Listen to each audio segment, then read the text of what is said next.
藏传佛教寺院内的师傅啊，一早在大殿里都做些什么呢？大家早，我是老叶。昨晚寺内的师傅告诉我，7点大殿开门，他们会在这里上早课。我早上有点小事，就晚了几分钟到。此时从大殿门口的鞋子可以看出来，师傅们都已经进去了。那我也赶紧脱鞋进去，别错过点什么。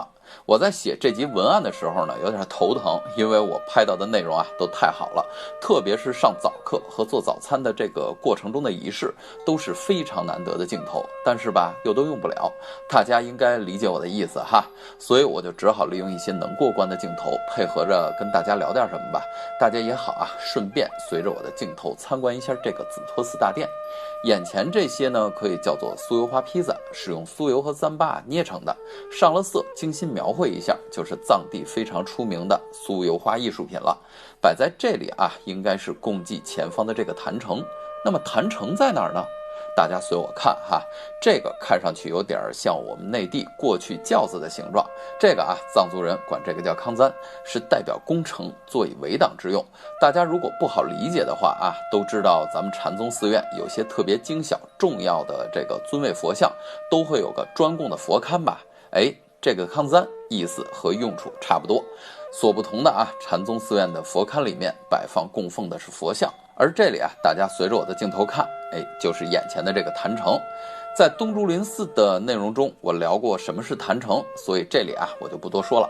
这个大殿内无一例外也供奉着这个佛祖释迦牟尼、强巴佛宗喀巴大师以及3大本尊。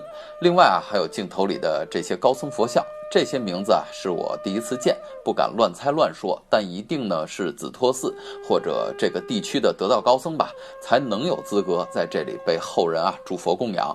眼前大家看到的是这些僧人在一边读书这个读书你们应该懂什么意思我没有不尊重的意思，没办法一边他们在读书一边做早餐。他们的早餐很简单，就是青稞糌粑配上酥油茶和坚果。不知道镜头前的朋友你们吃没吃过糌粑？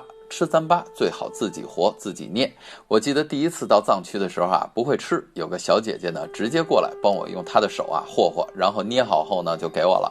我当时特别尴尬，边上的藏族朋友告诉我说别乱接，小心接过来吃了你就别走了。当然这我觉得跟我开玩笑的成分居多。其实这次我在这里拍摄的时候，跟边上的僧人聊天，他们也捏了一大坨给我让我吃。我表示感谢后委婉的拒绝了。至于为何不吃，我相信很多朋友都心知肚明吧。我还是过不了自己心里那道坎儿罪过罪过。好了，我在大殿内待了就说1小时吧，跟他们学到了一些新的知识。今天一早的收获呢还是蛮多的。下集我们就要从洛龙出发了，去边坝三色湖，咱们一会儿路上见。